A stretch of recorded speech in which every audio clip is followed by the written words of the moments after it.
Bonjour à toutes et à tous. Merci beaucoup d'être venus de manière aussi matinale en bravant la tempête, le début de la grève du métro. Qu'est-ce qu'il y a encore? Le Covid, on a oublié un petit peu, hein, c'est ça? Ça paraît amusant presque. Donc merci de lancer le bal avec nous. On est ravis de vous accueillir. Un mot très rapide sur Fame qui vient de commencer. Enfin, c'est la troisième journée déjà, hein. On a commencé mercredi. Les projections vont se dérouler tout le week-end ainsi que les performances. Et il nous tient à cœur depuis maintenant 3 ans d'organiser ces rencontres professionnelles. Donc avec des professionnels, pour des professionnels, mais aussi pour des étudiants, pour toute personne curieuse de cette effervescence actuelle et à venir du documentaire musical que notre festival accompagne et soutient depuis maintenant 8 ans. C'est une histoire qui commence à s'inscrire dans une temporalité. Donc peut-être vous dire très rapidement, avant qu'Olivier fasse une introduction plus générale et spécifique, les deux à la fois, sur la rencontre qui va commencer cette journée, vous faire juste un peu le programme donc de ces rencontres professionnelles.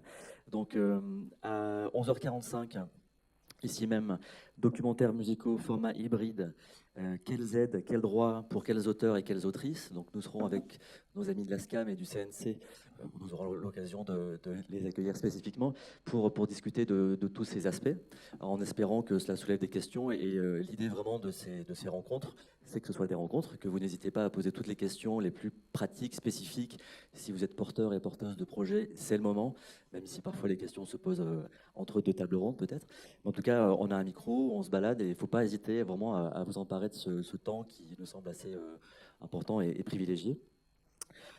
Donc ensuite, à 14h30, nous ferons une étude de cas, nouveau format, nouvelle narration, avec le cas très spécifique de Lost in Traplanta, qui est une série produite et diffusée par Arte.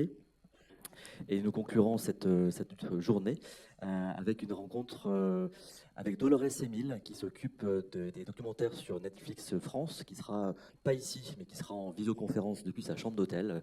Elle a accepté de se prêter au jeu d'une vraie rencontre malgré tout. Donc de la même façon, toutes les questions et toutes les discussions pourront se tenir avec elle. Donc on espère que vous serez là avec nous tout au long de la journée. Alors le café juste à côté de la Gaîté Lyrique sera ouvert dans quelques instants. Vous pourrez aussi faire une pause café entre deux rencontres. Et puis voilà, on espère que ça sera intéressant.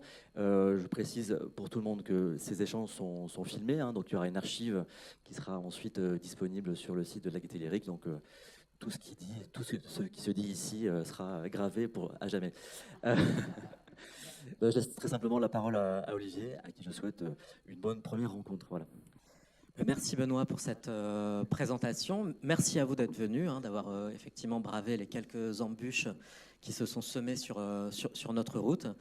Alors on a intitulé cette rencontre plateforme et nouveau format vers un nouvel âge d'or du documentaire musical, parce que j'imagine que ça ne vous a pas échappé, mais ces derniers mois, sur une année, il y a quand même quelque chose qui s'est accéléré. On a assisté vraiment à une explosion de l'offre de documentaires musicaux, à une explosion des budgets aussi, à une explosion de l'attention portée par les médias, puisqu'il y a eu des papiers sur BFM, dans Society, sur Télérama, Europe 1, Le Monde, sur la question. Le Figaro magazine a même sorti mardi une double page sur ce phénomène des documentaires musicaux.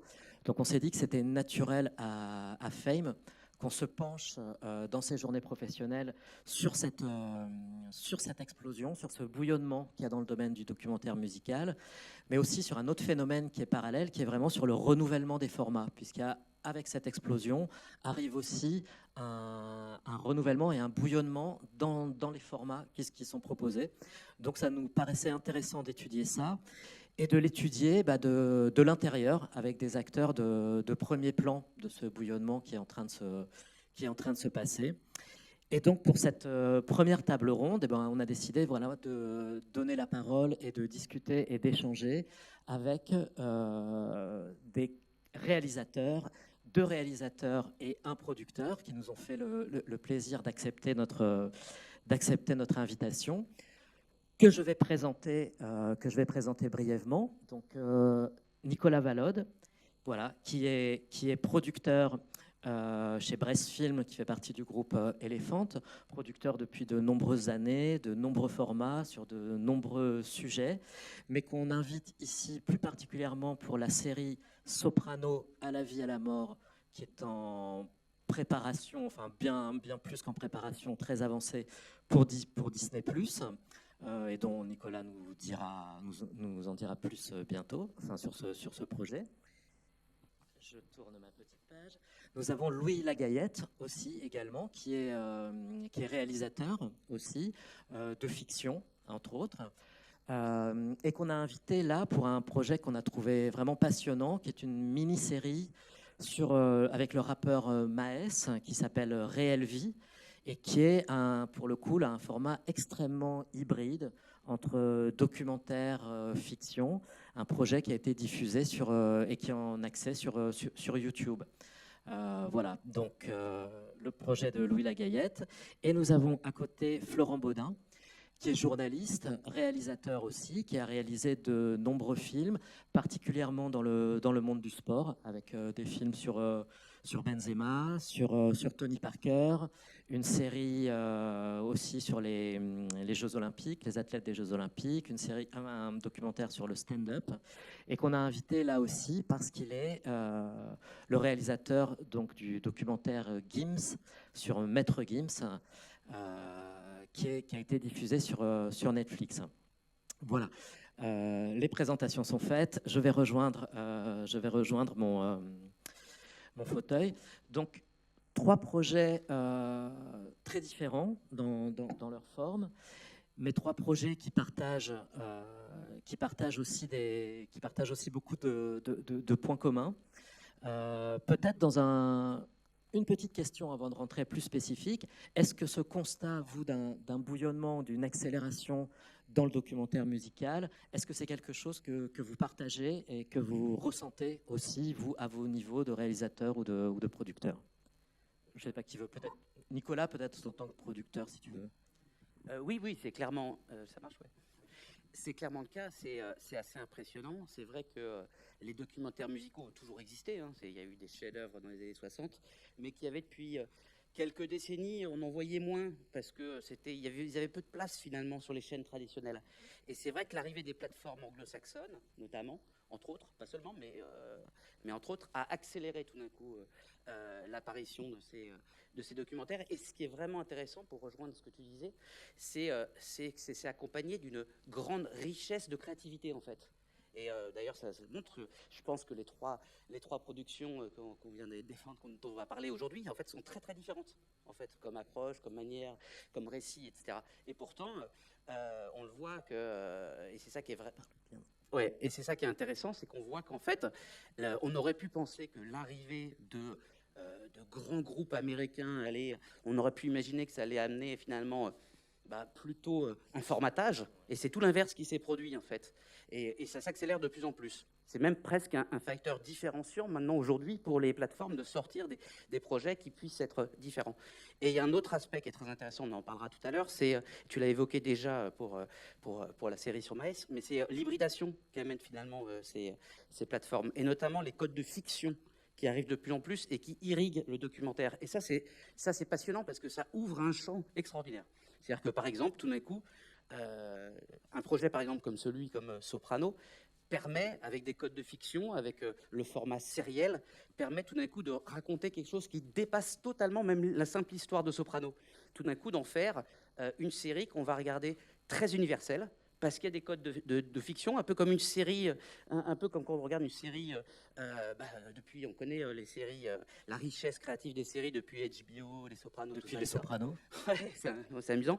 Et en fait, tout d'un coup, cette écriture-là, elle permet d'élargir le spectre d'une manière incroyable. Elle permet de pouvoir, tout d'un coup, prendre une histoire comme celle de Soprano et finalement raconter une histoire qui dépasse ça, qui fait une histoire très sociétale. Et la musique permet ça. Et c'est ça qui est passionnant. Quand tout d'un coup, la musique est un vecteur pour raconter des choses encore plus grandes.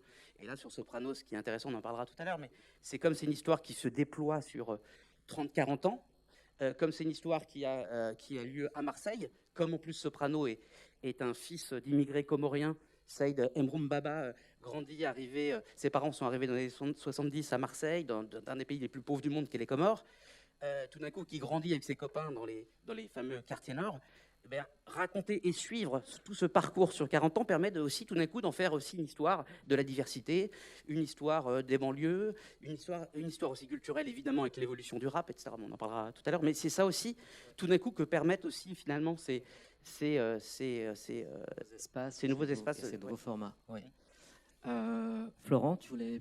Ouais, alors j'ai un peu oublié la question, mais non, je plaisante. Moi, je pense que ce qui est assez intéressant à observer, c'est de voir comment, au-delà du documentaire musical, on a réussi à déringardiser en fait le documentaire, qui était soit à la fois un programme cinéma, soit un programme TV un peu plus cheap. Et c'est vrai que l'apparition peut-être de plateformes avec des nouveaux budgets, avec des nouvelles ambitions, ont permis de créer des formats hybrides entre ces deux sphères, le cinéma et la télé, pour proposer des choses qui finalement peuvent parler à un jeune public, parce que c'est quand même ça aussi la priorité, et donc de créer un genre un peu nouveau. Et forcément, la musique, ça parle aux jeunes, et donc c'était une évidence que le documentaire musical profite de cet élan-là. Louis, est-ce que tu voulais rajouter quelque chose? Ouais, enfin c'est drôle parce que ça me faisait penser à. Je sais que Slash en a fait quelques-uns, mais il y a eu des documentaires musicaux. Je m'en souviens d'un qui était sur Medine et qui était assez intéressant. Alors Medine, c'est un personnage spécifique, un rappeur qui a fait partie à un moment qui a fait la polémique, qui a été dans la société française, etc. Mais ce qui est intéressant, c'est que de plus en plus, on s'intéresse à la personne et l'artiste devient un peu le prétexte à raconter. C'est un peu ce que tu disais sur Soprano. Le documentaire sur Soprano, apparemment, c'est un prétexte à raconter une tranche de vie, une partie de un bout d'histoire de France, etc. Et je pense qu'il y a aussi ça, c'est-à-dire qu'en fait, on utilise le documentaire musical un peu comme un genre, comme on utiliserait l'horreur pour parler, je sais pas moi, des relations hommes-femmes ou quoi que ce soit. Et le documentaire musical pour tout d'un coup raconter une ascension sociale, par exemple dans le cas de Maës, ou en tout cas un type d'ascension sociale, ou bien des gens qui, je sais pas moi, doivent faire face à des problèmes de société, etc. Et ça, effectivement, c'est un truc que tout d'un coup, c'est un format qui est dans la tête des spectateurs, et ils se mettent dedans, ils acceptent tout un tas de codes, et après on peut un peu raconter ce qu'on veut, quoi, en fonction des artistes. Et par exemple, Angèle, c'est un truc intéressant, parce que c'est vraiment l'opposé d'une ascension sociale, genre Max to Riches, mais plutôt une fille qui se débat avec le fait d'avoir un père qui était chanteur, etc. Mais ça, c'est une histoire intéressante quand même. Et du coup, ce documentaire musical, c'est l'excuse à le faire, quoi. Oui.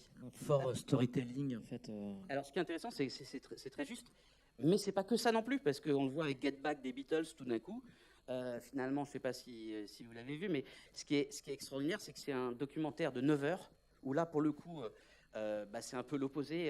Là, il n'y a quasiment pas de récit, en fait. C'est une immersion totale, c'est comme un ovni, et qui permet de voir un processus de création en direct comme ça. Et je pense que cet ovni, il n'aurait jamais trouvé sa place sur une chaîne classique, en fait, par son format, déjà, 9 heures. Et puis parce que c'est finalement quelque chose qui ne peut se regarder quasiment que d'une manière délinéarisée, en fait. C'est-à-dire qu'on peut le regarder, piocher, regarder quelques heures, parce qu'il dure 9 heures, hein, 9 heures, donc regarder une partie, puis attendre et y revenir, etc., où il y a un peu de lenteur, etc. Donc c'est assez étonnant, et ça c'est Disney+. Donc c'est amusant de voir qu'il y a vraiment, en fait, finalement, un déformatage, en fait, finalement. Il y a des possibilités, en fait, c'est comme si c'était un élargissement des possibles avec l'arrivée de ces plateformes. Avec une autre notion qui est très importante, pour nous Français. Jusqu'ici, le documentaire était quand même très hexagonal en France. Grosso modo, quand on faisait un doc, c'était pour être diffusé sur une chaîne française. Point. C'était très rare d'être exporté, quoi. La France a toujours été un très grand pays de production de documentaires. On a produit beaucoup, comme le Canada, mais un nain plutôt sur le marché international, en fait, en distribution. Et là, l'arrivée, tout d'un coup, de ces plateformes a fait qu'on a des productions où tout d'un coup, on peut s'adresser aussi au reste du monde. Et la musique est un vecteur formidable pour ça. Le sport aussi, et les parcours, et les codes de fiction aussi. Parce que finalement, ce qui nous a intéressé, nous, avec Soprano, comme on l'évoquait, c'est qu'à travers son histoire, on peut raconter une histoire très universelle, où finalement, tout d'un coup, Soprano, il est inconnu du public anglo-saxon, on ne sait même pas qui c'est, Soprano.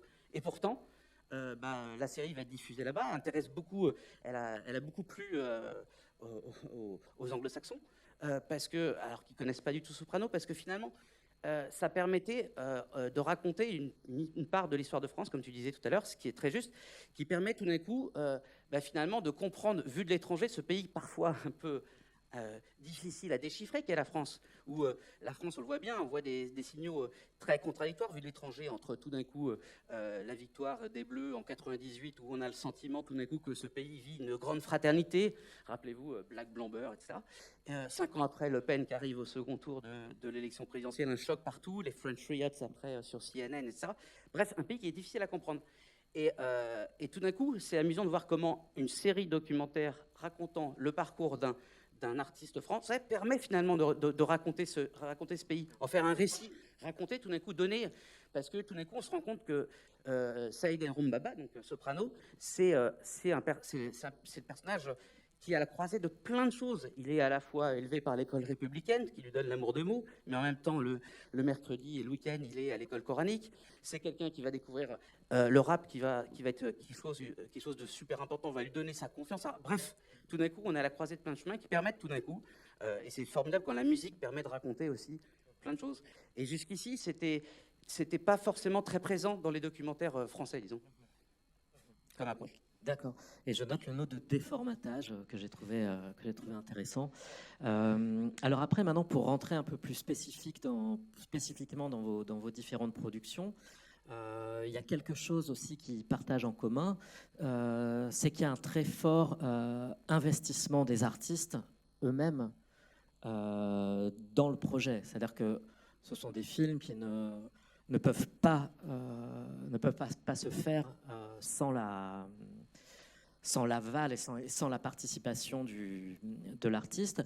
Donc, on imagine qu'il y a de gros avantages à ça. En gros, ça permet de faire le film. On imagine qu'il y a peut-être aussi un autre versant. Comment ça s'est passé, vous, dans vos différents projets, le rapport avec l'artiste en lui-même, et aussi l'entourage de l'artiste, que j'imagine, entre le label, la maison de disques, l'entourage, le management, l'entourage professionnel. J'imagine que c'est quand même une gageure quand on fait ces films. Ouais, moi je peux parler de la manière dont la mini-série s'est faite. Elle était liée à un événement discographique qui était le fait que Maes allait sortir un nouvel album. Et ce que j'ai trouvé intéressant de la part de Millennium, donc le label au sein d'Universal Music Group, qui représente Maes et sort ses disques, c'est qu'au lieu, ils se sont dit, ok, on va sortir un nouvel album, au lieu de faire 3 clips qui vont coûter 50 000 euros et qui vont finalement s'inscrire dans la myriade de clips que Maes a fait et la myriade de clips de rap, essayons de penser différemment. Et là, ils se sont dit, pourquoi on ne mettrait pas 50 000 euros par épisode plutôt, et se dire, on fait un truc, voilà, une série qui raconte sa vie, qui est finalement complètement dans son... Ce qui est intéressant dans ce que tu disais sur le côté l'investissement des artistes, c'est que Maes, mais je pense que c'est le propre d'artistes qui ont du succès, il y a toujours un savant mélange de avoir du contrôle et en même temps laisser les professionnels ou les gens qui sont très forts dans ce qu'ils font faire leur travail. Donc dans le cas de Maes, par exemple, il fait très confiance à ses producteurs, mais par exemple, moi, il m'a fait confiance en me disant, bon, bah, toi, t'es scénariste, tu sais écrire une histoire, vas-y, essaie d'écrire un peu mon histoire, et voilà. Mais il y a évidemment tout comme tu disais, cette espèce de tension entre eux.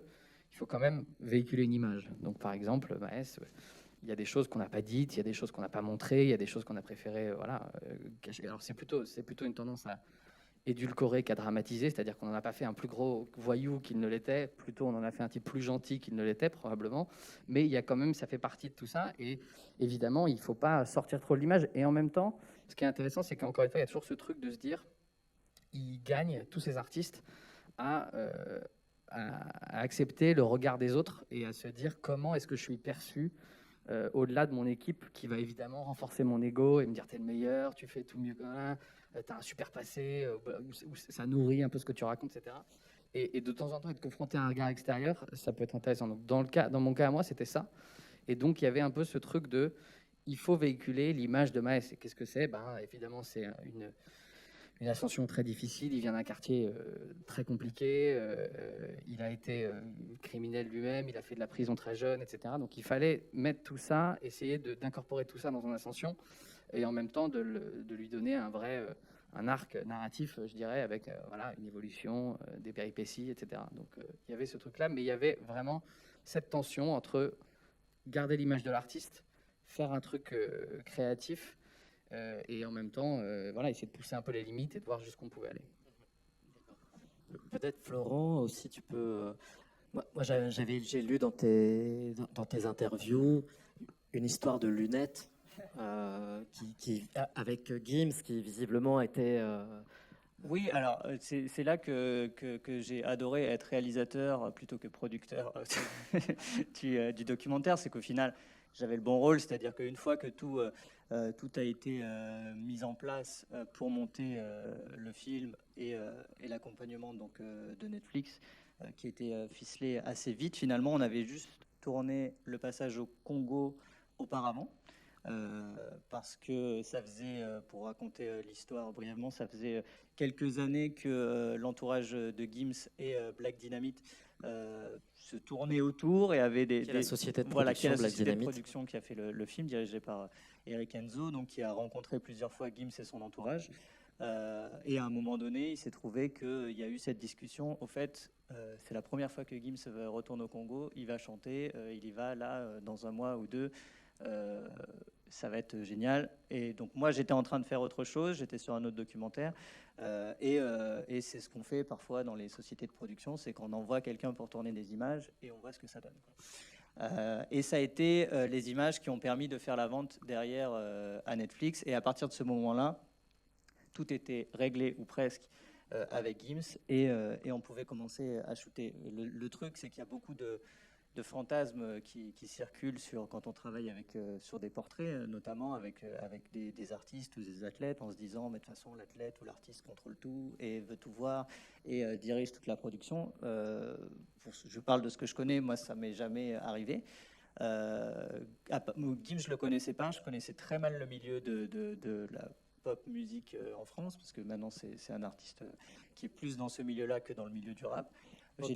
Voilà, j'ai découvert plein de choses et ce qui était très agréable, c'est que la première fois qu'on est arrivé avec les caméras, c'est qu'on était l'équipe de Netflix et donc c'était cool. Et donc ça a créé d'autres problèmes parce que c'était tellement cool que peut-être parce qu'il se disait, je sais pas, qu'il allait avoir le temps de voir le truc et de peut-être diriger d'une certaine manière la production, je sais pas, puis c'est quelqu'un qui est très occupé, qui a 50 projets par jour, donc c'était un projet de plus. Ah oui, c'est l'équipe Netflix, ils nous filment. Le problème, c'est que évidemment Gims ne porte pas ses lunettes tout le temps, et que nous, on avait plein d'images où on voyait ses yeux. Et moi, je me suis dit, ça serait cool qu'il puisse les révéler dans le documentaire, évidemment. Donc, on en a parlé. C'est quelque chose qu'il n'avait pas envie de faire à ce moment-là. Et donc, ce qu'on a fait, c'est qu'on l'a montré sans lunettes, mais on n'a jamais montré ses yeux. C'était un peu voilà, une espèce de combine de montage pour que voilà, on allait jusqu'au moment où on pouvait voir le regard. C'est vraiment un truc qu'il n'a pas encore envie de faire. Je pense qu'il le fera quand il voudra arrêter ou quand il voudra passer à autre chose. Mais en tout cas, voilà, il y avait ce truc-là qui a dû du coup être réglé par des contrats, par des avocats. Et c'était une contrainte de montage qui nous donnait finalement un peu plus de taf, mais qui était assez sympa à faire, parce que par exemple, quand on a une session de studio en pleine nuit, il n'a pas de lunettes de soleil, quoi. Donc il faut jouer avec. Et à ce moment-là, on se dit bon, peut-être on va pouvoir révéler le truc. Donc on ne le tourne pas en fonction d'eux. Donc il faut aller fouiller dans tous les rushs pour trouver les plans de dos, les plans de côté, les plans où il se met comme ça, ce genre de choses, quoi. Voilà. Mais en tout cas, lui, il a tout de suite accepté l'équipe, tout de suite accepté que c'était sans filet et sans filtre, et on a avancé comme ça. Peut-être qu'on peut regarder la bande-annonce. Oui. Je me disais, comme ça permettrait à tout le monde. Donc Samuel, je vais lancer la bande-annonce.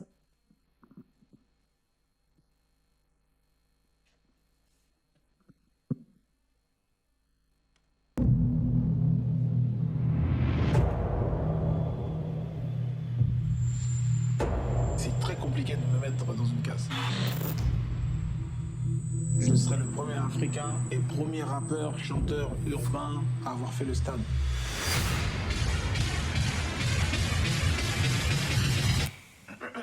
J'ai trouvé assez tôt mon personnage. Il est vraiment dans le show-off. Quand on voit son Instagram, on comprend qu'il a beaucoup d'argent. Il le montre, toujours en jet privé. Il a tous les ingrédients pour être vu comme quelqu'un de pas sympa, mais les gens l'aiment. Tu vas voir un personnage qui n'a rien à voir avec Gims, qui est tout l'opposé de Gims. Parfois il est bling, parfois il est simple, parfois il chante, parfois il rappe.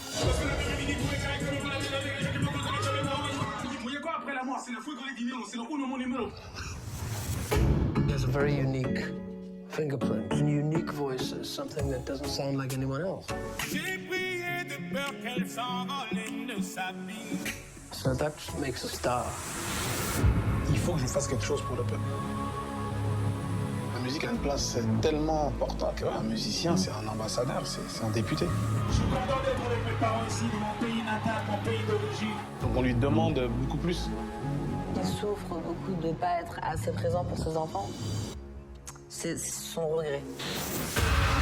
C'est le plus bon concert de ma vie. Stade de France. Stade de France. C'est fou ça. Ouais. T'es comment? Tu flippes ou t'es content? Flippe, ouais. Pour la France, pour l'Afrique, pour l'histoire, pour l'urbain. C'est pour nous tout ça en vérité.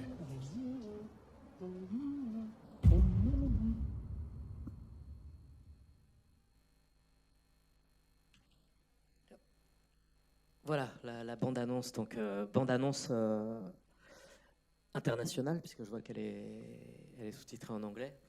Tu m'avais dit quand on discutait que la bande-annonce, c'est pas toi qui l'a Non, c'est pas notre équipe qui l'a montée. Et c'est vrai qu'on la reçoit, on est toujours un petit peu interloqué parce que c'est une équipe dédiée de Netflix qui met la main dans nos images, dans nos rushs, dans nos séquences et qui sort quelque chose qui devient une nouvelle pièce unique.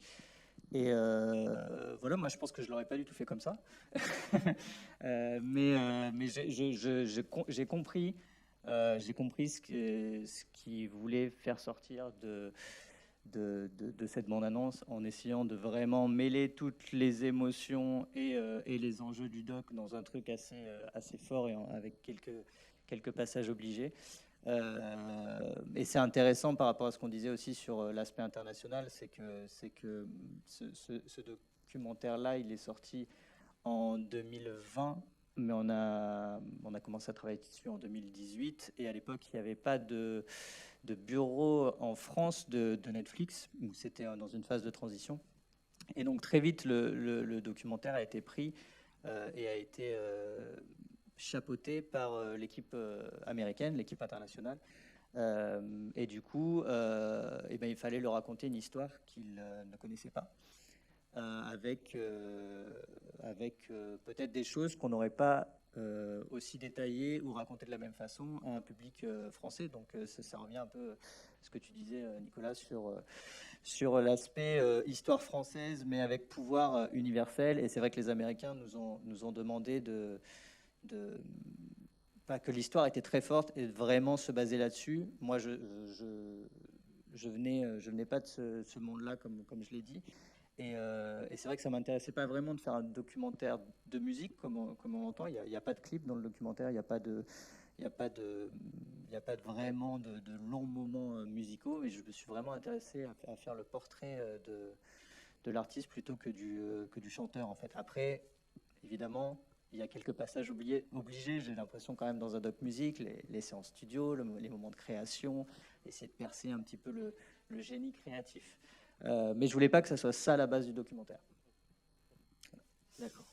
Et Nicolas aussi, peut-être sur le rapport aux artistes, à leur entourage, parce que toi, j'imagine que sur cette série, ça a été essentiel d'établir un rapport. Indispensable, même pour être franc, c'était ma volonté dès le départ. J'avais envie de les embarquer. Parce que je pense que l'ambition du projet tel qu'on l'imaginait, c'était impossible sans eux, en fait. Pour une raison très simple, c'est que l'idée, c'est qu'on voulait pas faire un portrait de soprano, on voulait raconter l'histoire de 4 copains sur 40 ans, en fait, grosso modo, sur 30 ans. Et pour ça, déjà, première chose, c'est qu'ils aient envie de raconter leur histoire.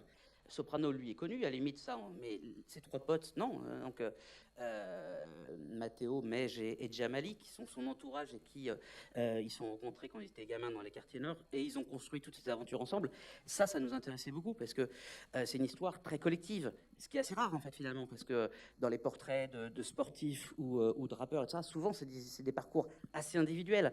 Là, ce que je trouvais assez singulier dans cette histoire, c'est que si on enlève un des personnages, l'histoire, elle est plus possible. C'est vraiment une alchimie qui s'est construite. Donc ça, il fallait que, pour que ce projet puisse fonctionner, il fallait qu'ils puissent raconter leur histoire. Donc ça veut dire que c'est passé par beaucoup, avant même d'aller voir une plateforme, beaucoup d'entretiens avec eux. On a Céline Jallet, qui est une des co-réalisatrices, a passé peut-être, je sais pas, une vingtaine d'heures avec chacun d'entre eux avant même qu'on écrive l'histoire. Parce que, d'autant plus, comme je l'ai évoqué tout à l'heure, il y a une dimension très importante dans l'écriture sérielle. L'écriture sérielle, c'est vraiment, là pour le coup, on ne peut pas tourner comme on ferait dans un reportage, on se dit tiens, on va les tourner, on va voir ce que ça donne. Non, là, tout était totalement écrit en amont. Avant même de commencer le premier coup de caméra, on savait exactement l'histoire qu'on allait écrire, quels allaient être les cliffs, c'est-à-dire quels allaient être les turning points, ça, comment finalement on allait avoir une structure de narration qui permet. Donc ça, impossible sans eux. Déjà pour le récit de leur histoire, et puis pour l'accès aussi à l'entourage.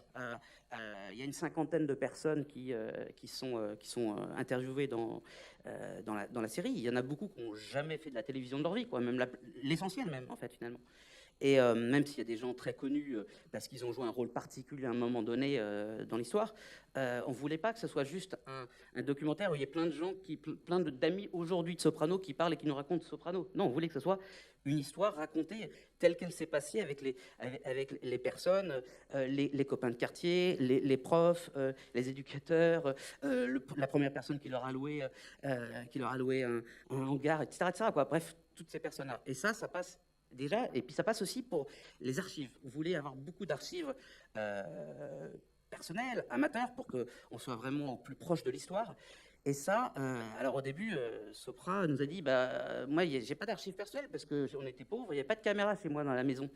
En fait, ce qui est assez intéressant, c'est qu'on voit dans les années 80, 90, puis 2000, en fait, il y a déjà des images partout. Il y a les caméscopes dans les années 80, c'est-à-dire que en cherchant énormément, etc., dans les malles, dans les greniers, dans l'entourage, tout ça, donc il faut un accès pour ça.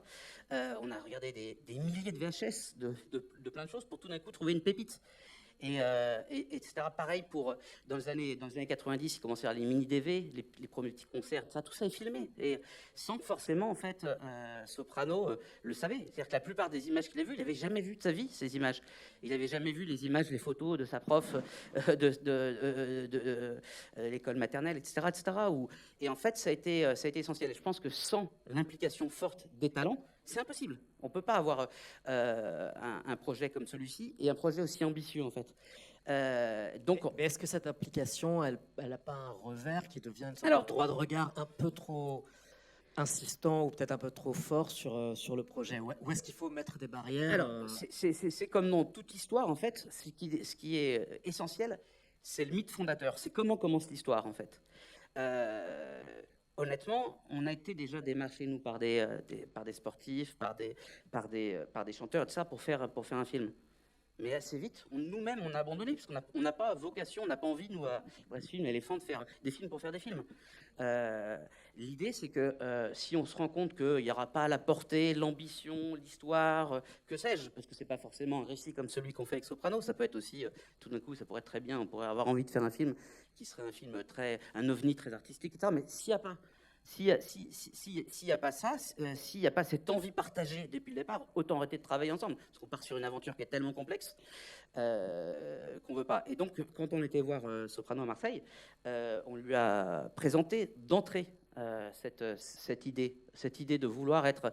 Et ce qu'il a plu, bien sûr, dès le départ, c'est que ça n'existait pas, en fait, à ce moment-là, des séries documentaires françaises. Il y en avait beaucoup dans les anglo-saxonnes. D'ailleurs, ils avaient beaucoup apprécié, lui et son entourage, la série sur Jordan, The Last Dance, qui finalement est un peu ce type de schéma narratif où tout d'un coup l'histoire de Jordan raconte une histoire collective avec l'épopée des Bulls, qui raconte finalement une histoire américaine, etc. Donc là, c'était un peu cette idée-là, ils ont compris du coup qu'est-ce qu'on avait envie de raconter, l'entourage aussi, et on leur a dit, mais en même temps, il y a pas, dans la vie, il n'y a pas d'amour, il y a que des preuves d'amour. Donc on peut vous dire tout ce qu'on veut, si vous voulez nous croire.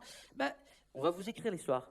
On va l'écrire, et puis tant pis si ça vous intéresse pas, si vous y croyez pas, etc. Bah, on aura perdu notre temps. Mais avant même d'aller voir une plateforme, on va écrire.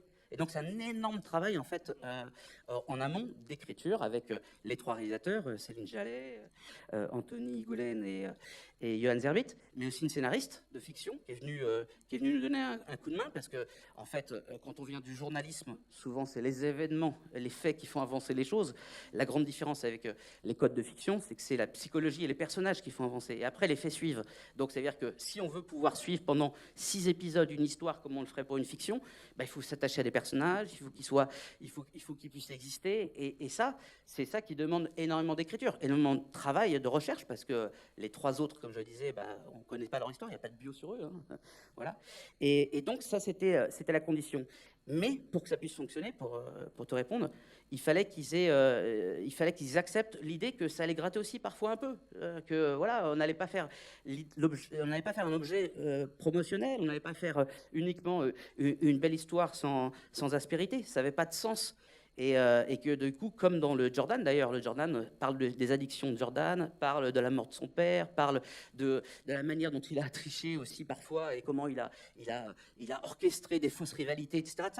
Bah, de la même manière, c'est pour ça que ça en fait un film intéressant, c'est pour ça que ça en fait un film universel. Moi, honnêtement, je ne connais pas bien le basket. J'ai adoré, j'ai dévoré le Jordan parce que tout d'un coup, c'était une autre histoire que ça me racontait. C'était pas simplement un film de sport. Et là, c'est ça qui les a convaincus. Mais pour ça, il fallait qu'ils soient embarqués dans l'histoire. Et tellement, c'est qu'on leur a proposé en fait même de s'associer en fait, qu'ils deviennent coproducteurs. C'est nous qui leur avons proposé parce que c'était une garantie qu'ils allaient s'investir à fond dans l'histoire. Et puis, mais avec une règle du jeu très claire, c'est que chacun son métier.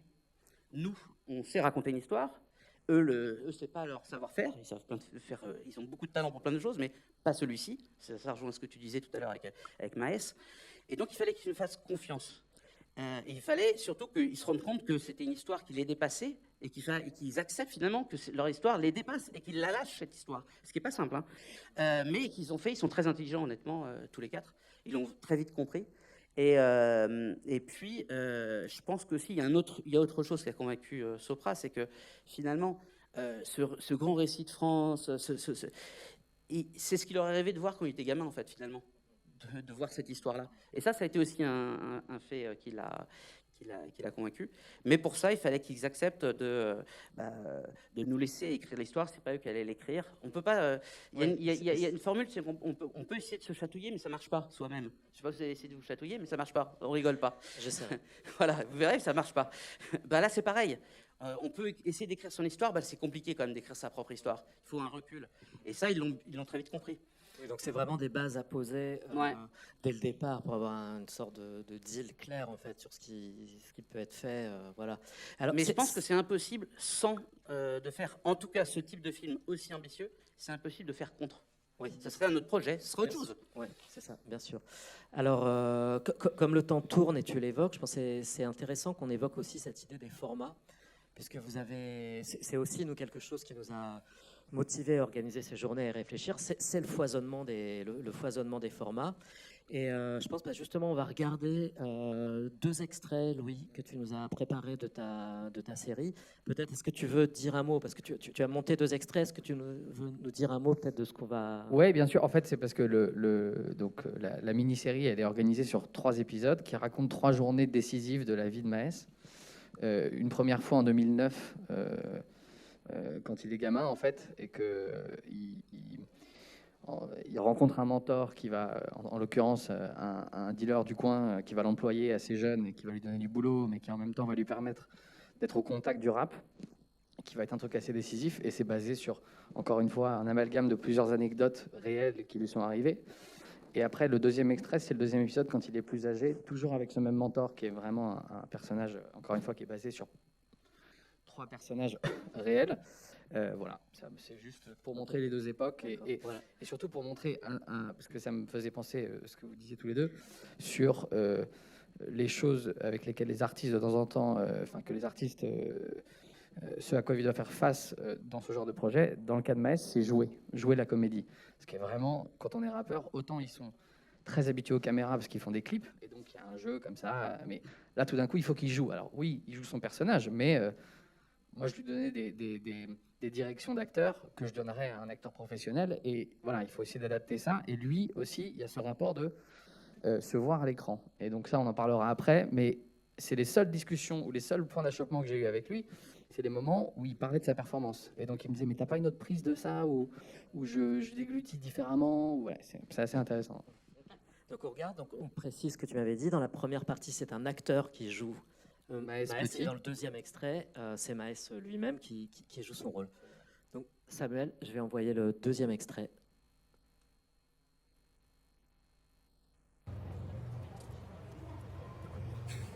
C'est un tueur, ça. Ramène le sac. C'est pas la peine de regarder ce qu'il y a dedans. Tu vas dans ton bâtiment au 3e étage. D'accord? La porte de droite. Tu tapes 2 fois. Tu poses le sac et tu pars. Vas-y, fonce.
La CRM plus corset qu'un verre de Jack.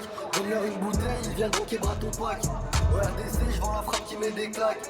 On fait pas de gâchis ici, on rabat tous les schlacs. Je suis grave pas photogénique devant l'appareil de l'OPJ. Donc que ça y avait PZ, poche-ton et photo de chiche. Je suis grave pas photogénique devant l'appareil de l'OPJ. Donc que ça y avait PZ, poche-ton et photo de chiche. Je mets les skis en 2 spi, le doré vient d'Espagne.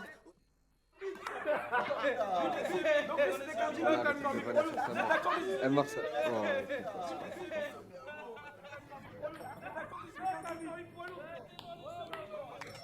J'ai une petite mission pour toi. Tu te souviens de Reda? Ouais. Je sais que tu l'aimes pas. Il me doit des papiers.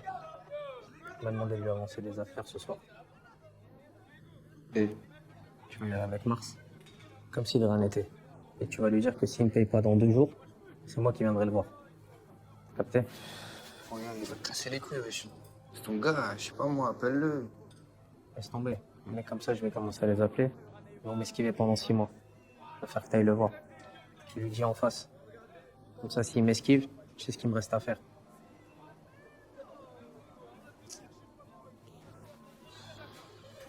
Eh, je te demande pas ton avis. Je te dis de le faire. Prends ma voiture. Et allez-y. Appelle-moi quand t'es revenu.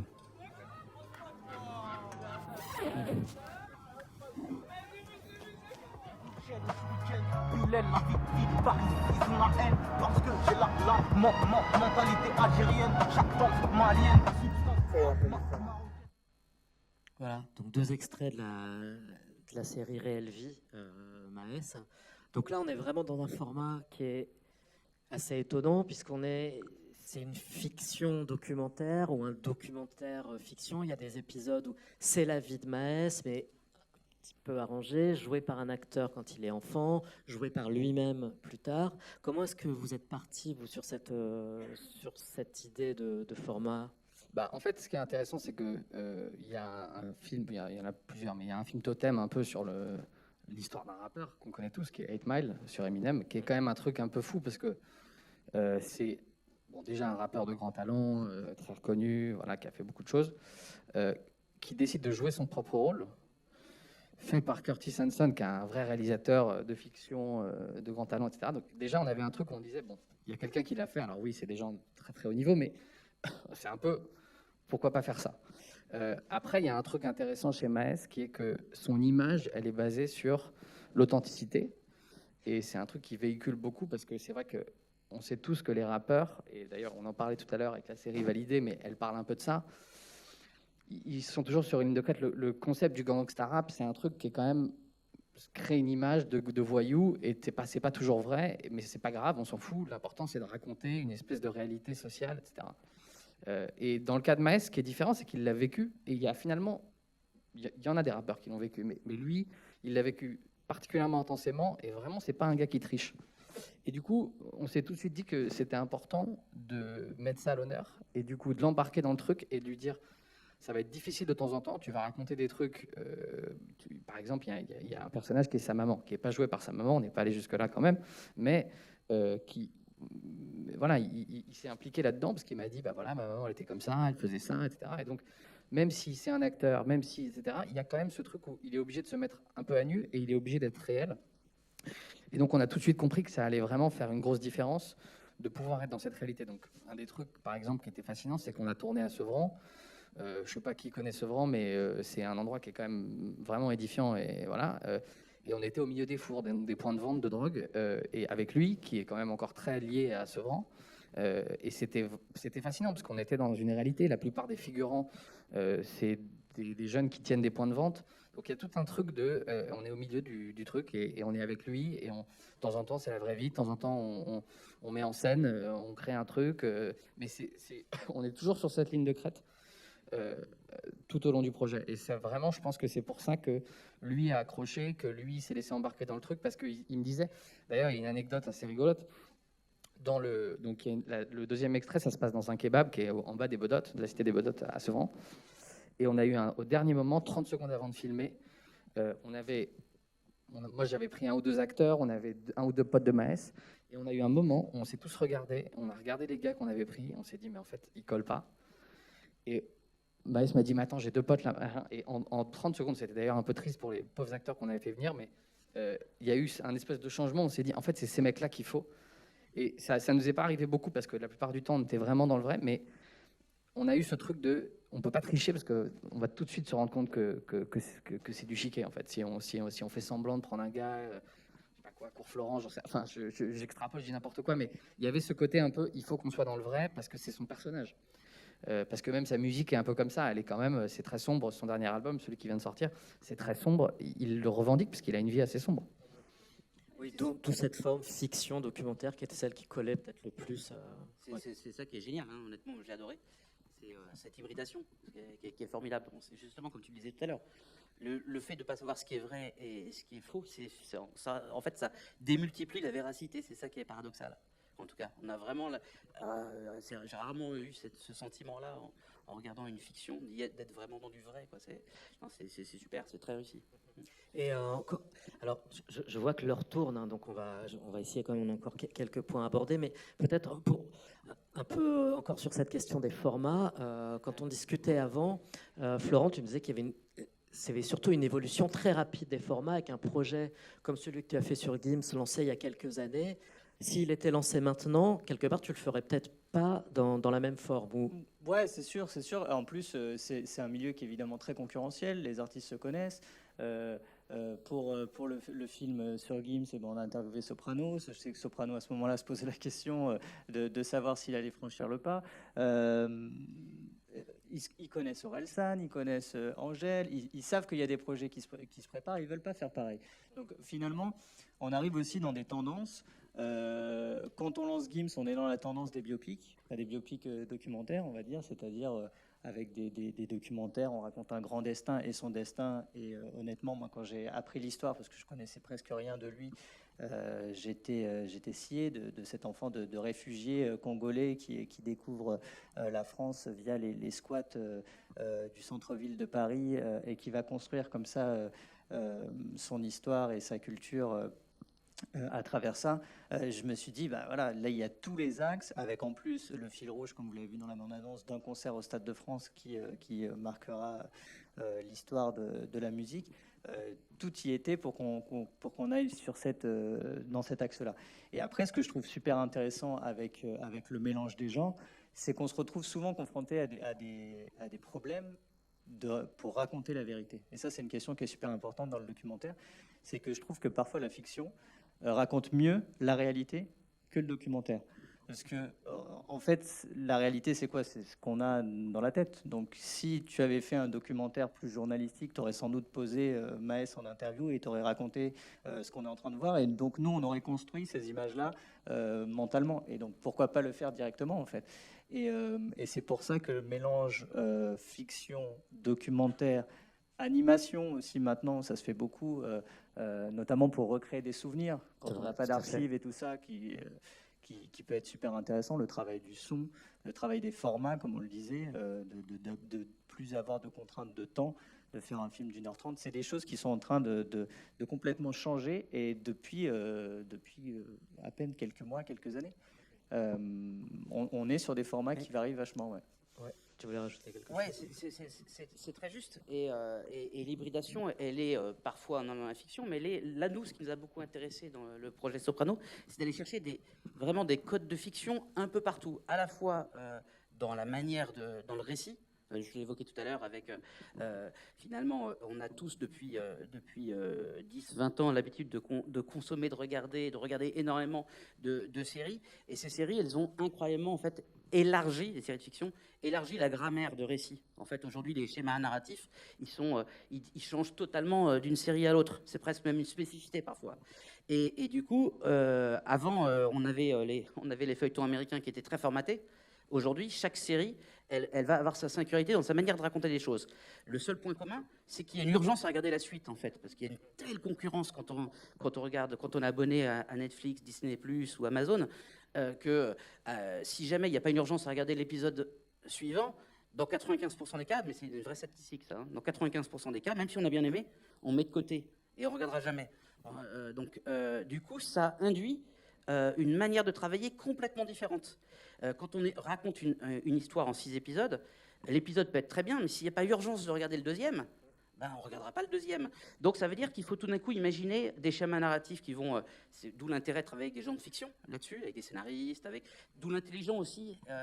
Dans ces codes-là, tout d'un coup, la condition pour faire du sériel, c'est aussi tout d'un coup de faire un travail très très collectif. Et c'est ça qui est très nouveau. Parce que jusqu'ici, le travail documentaire en France était souvent porté seulement par un auteur, un réalisateur, pour faire un film unitaire. Aujourd'hui, pour faire une série, c'est impossible. Pour faire une série quels que soient les enjeux esthétiques, de récit, etc., il faut hybrider les talents même aussi. C'est-à-dire qu'il faut tout d'un coup créer un cerveau collectif, en fait. Des gens qui vont vouloir travailler, qui viennent d'univers différents. Il peut y avoir des journalistes, il peut y avoir des réalisateurs, il peut y avoir des gars de photos, des scénaristes, etc., qui vont accepter de travailler ensemble, parce que sinon il n'y aura pas à l'arrivée la réussite artistique voulue. On le voit bien, c'est regardez dans les séries de fiction, regardez la bande-annonce, le nombre de personnes qui travaillent, rien que pour le scénario. Donc c'est ça. Et en réalisation, là sur Soprano, il y a 3 réalisateurs.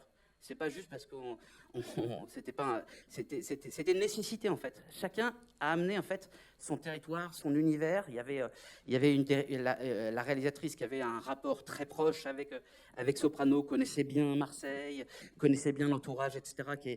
Qui avait la dimension éditoriale. Il y avait avec elle un réalisateur qui est Anthony Higolaine, qui lui a un rapport avec l'archive très particulier, avec le récit en images, qui était essentiel pour la réussite de ce projet-là.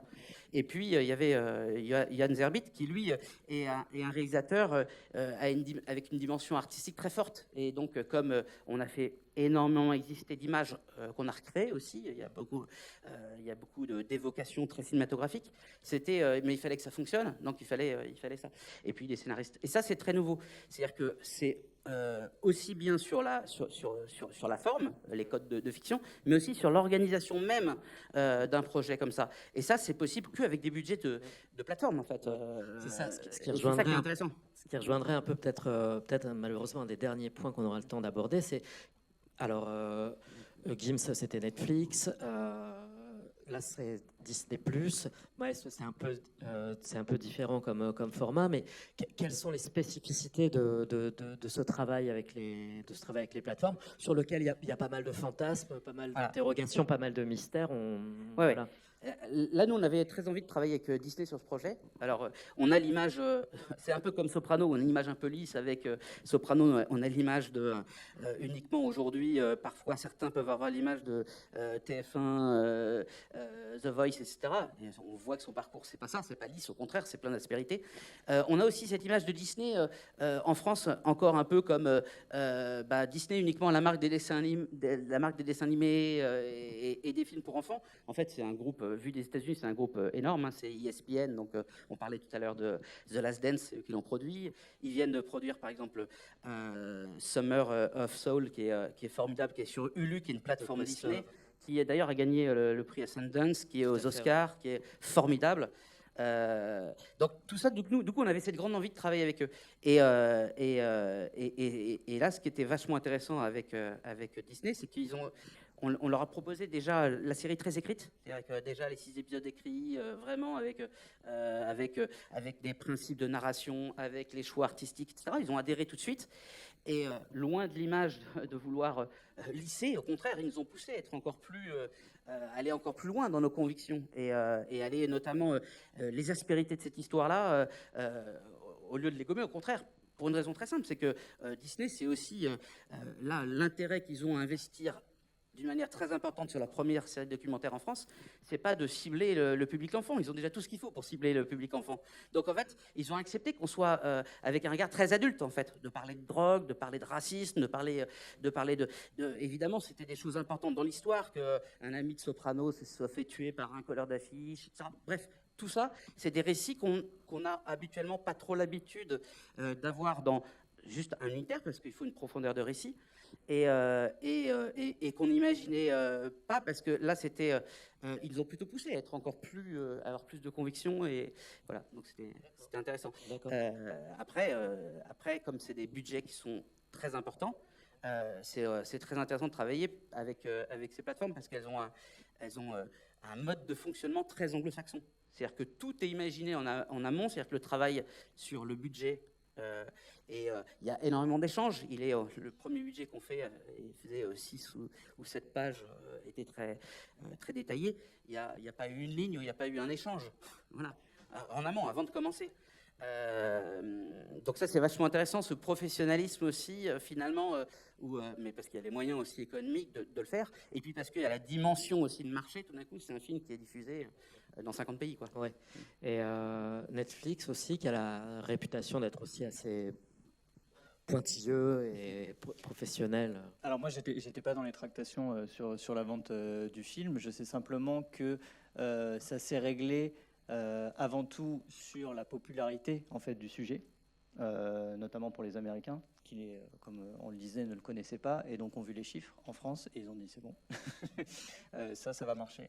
Avec à l'époque la stratégie, je pense qu'elle a un peu évolué maintenant, mais c'était de s'implanter en France en cochant toutes les cases, tous les gros noms, tout ce qu'on peut faire au maximum, on le fait. Comme ça, on arrive, on marque notre entrée en France. Je pense que ça suffit plus aujourd'hui pour. Ouais, maintenant, je pense que c'est un petit peu différent. Néanmoins, le projet a donc été chapeauté par les Américains et ils étaient vraiment, ils nous ont poussé à vraiment insister sur l'histoire internationale aussi et le fait que ce soit une histoire française qui pouvait résonner dans le monde entier. Donc la partie africaine était très importante à leurs yeux. Et finalement, après, on a fonctionné de manière assez simple. C'est un système de cut jusqu'à ce qu'on arrive, on en fait 5 ou 6, jusqu'à ce qu'on arrive à la bonne version. Par mail, avec comme un peu au cinéma, avec des codes couleurs, et puis ça on aime pas, comment on peut faire, on échange, jusqu'à arriver à la version finale. Je pense que leur enjeu, c'était que le film soit très tenu, que ça soit vraiment un rythme. Voilà, c'est aussi un enjeu pour les plateformes qu'on regarde jusqu'au bout. Ils ont des statistiques sur les pourcentages de films visionnés. Donc ça, on voyait bien qu'ils voulaient s'assurer d'un rythme et d'une clarté du propos.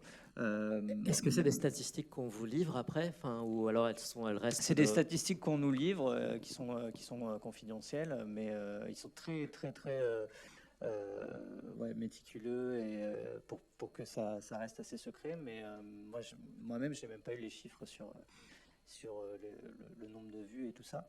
Non, mais voilà, c'était à la fois simple et compliqué en fait de travailler avec eux parce que c'est avant tout des gens qui savent faire, qui avaient une idée. Et je pense que ce qui était super important, et c'est là aussi où je me suis dit qu'il y avait quelque chose à faire parce que peut-être qu'à la base ils pensaient vraiment que c'était un projet qui allait marcher juste sur le nom en se disant ça en France 12-25.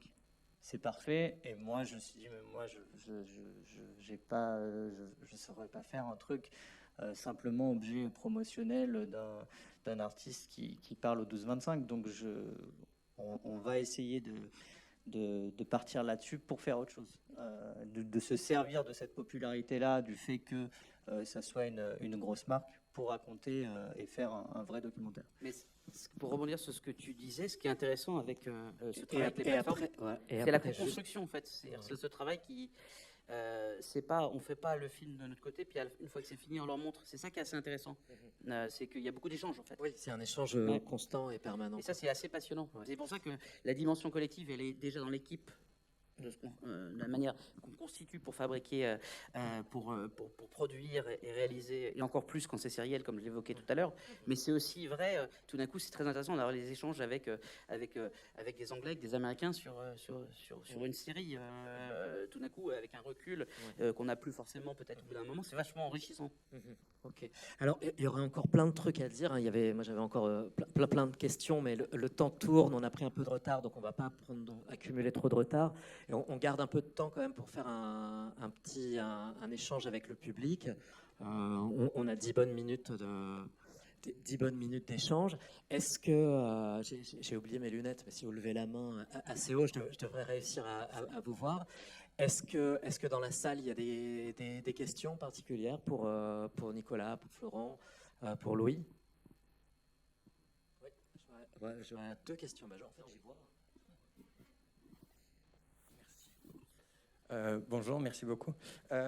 En fait, là, on parle de Soprano et de Gims et même Maes. Enfin, Maes, ça me semble être une initiative plus directe d'Universal, mais en fait, je me demande, là où ça a l'air très formaté, c'était intéressant de parler du choix des sujets et de leur popularité.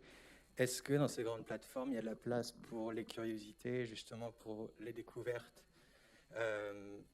ou est-ce que vraiment on ne peut parler que d'artistes qui sont déjà majeurs dans des genres extrêmement populaires? Je crois que ce que tu as dit tout à l'heure était assez juste, c'est-à-dire qu'au début, quand les plateformes ont voulu s'implanter localement, elles ont été d'abord en recherche de grandes marques en fait, pour exister tout de suite. Je pense que ça a évolué énormément pour plein de raisons. Un, parce qu'elles se sont rendues compte tout d'un coup que des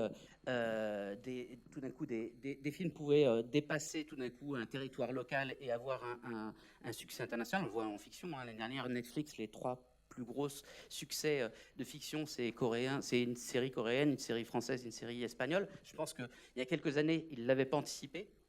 Donc du coup, il y a une grande ouverture. Et par ailleurs, je pense qu'ils ont compris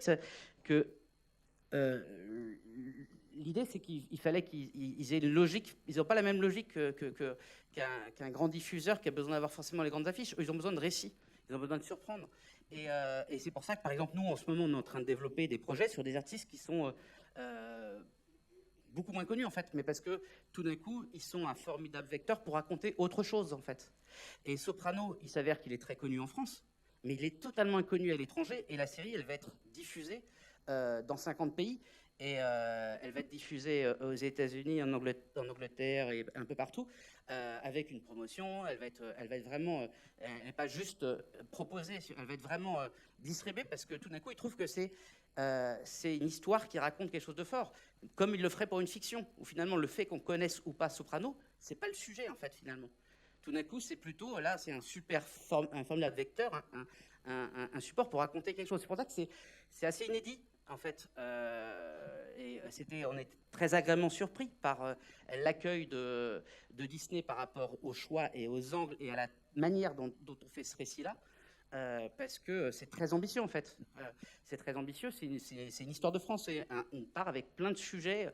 Je pense que c'était des obsessions qu'on avait envie de raconter depuis longtemps. les questions de la diversité en France, plein de questions, et tout d'un coup, ça permettait de le raconter. Et donc, ça veut dire que c'est pas une obligation de passer par des têtes d'affiche très fortes, parce qu'il est inconnu à l'étranger, par exemple.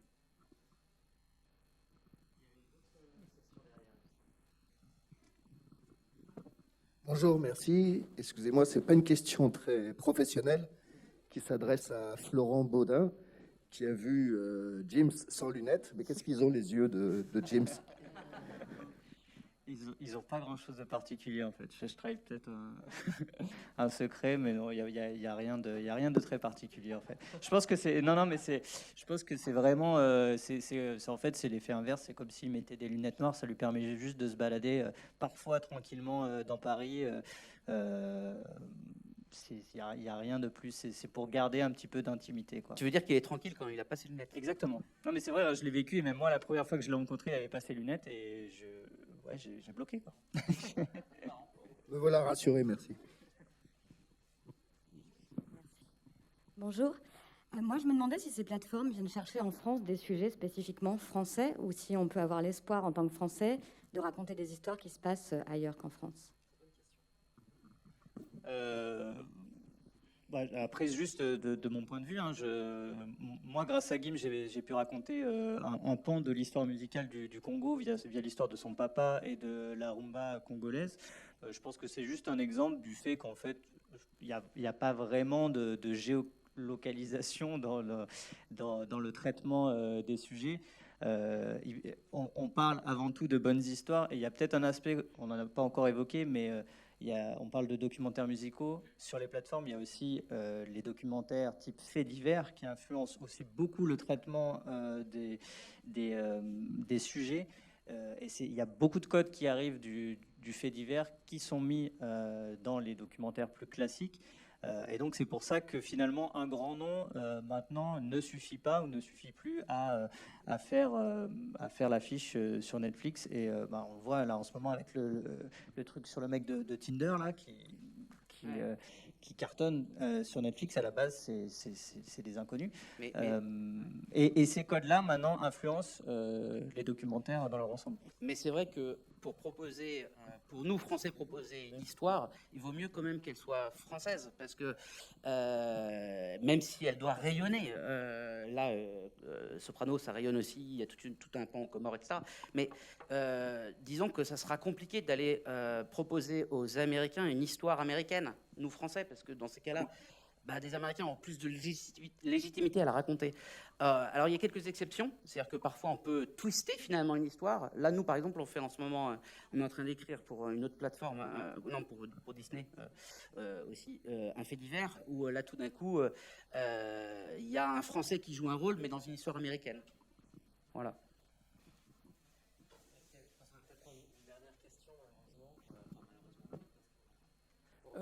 Oui. Je ne vois pas de nom d'auteur sur le panel là.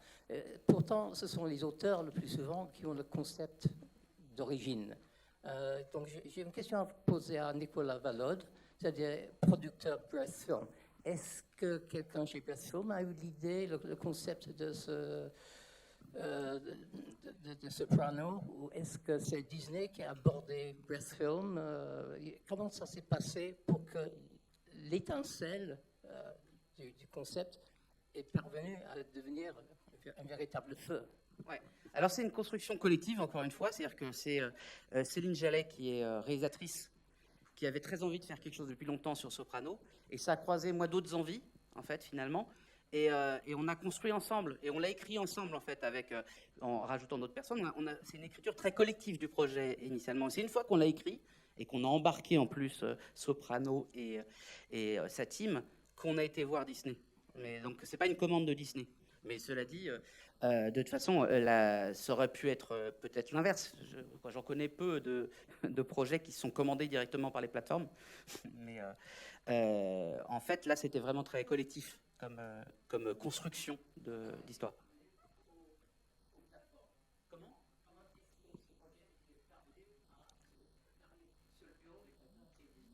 Eh ben, on a été leur proposer. On les a appelés, on les a contactés, on leur a envoyé un dossier de 70 pages, je crois, à peu près, avec déjà nos intentions, nos convictions, avec la caractérisation des personnages, parce que ça se jouait beaucoup là-dessus, comme une bible de cinéma, en fait, finalement, quoi, de fiction. Et puis, un premier découpage des 6 épisodes. Et donc, ils ont lu ça, et en fait, ça a été assez vite avec eux, parce qu'ils ont adhéré très rapidement, même au projet. Ce qui est assez rare, on n'a pas fait de développement. Habituellement, c'est assez fréquent avec les plateformes de partir sur un développement, mais là, comme on l'avait nous-mêmes en fait déjà développé, il était déjà très avancé. On avait pris notre risque producteur de 100 diffuseurs commencent à développer le projet, parce qu'on avait la certitude, la conviction et la grande envie de le faire exister tel qu'on l'imaginait. Voilà. Et en fait, on a été voir Disney, mais s'il n'y avait pas eu cette adhésion, on serait même probablement allé voir une autre plateforme, mais ils ont tout de suite adhéré vraiment fortement au projet, donc on est parti avec eux, on n'a pas été voir d'autres plateformes. Malheureusement, on va devoir s'arrêter là. On a pris un petit quart d'heure de retard au début avec les transports, et ben on ne va pas dépasser ce quart d'heure de retard à la fin. Merci beaucoup à Nicolas Vadod, à Florent Baudin et à Louis Lagayette d'avoir accepté de participer. C'était très intéressant. On voulait commencer cette journée avec des réalisateurs, un producteur, enfin des gens qui ont fabriqué ces films. Il y aurait eu plein d'autres questions à poser sur la vitalité de la pop urbaine. Pourquoi la pop urbaine vous paraît recéler toutes ces histoires? Parce que donc ça aurait été quelque chose à évoquer aussi, mais on n'aura pas le temps, ce sera pour une prochaine table ronde qu'on fera. Merci beaucoup, et puis on va enchaîner avec la seconde table ronde de cette matinée. Certaines des questions qui ont été posées, là je pense, pourront aussi être posées à Dolores Emile, la directrice des séries documentaires sur Netflix, qui interviendra donc dans la dernière table ronde et avec qui on aura également un moment d'échange. Voilà. Merci beaucoup, et on enchaîne tout de suite avec la deuxième table ronde.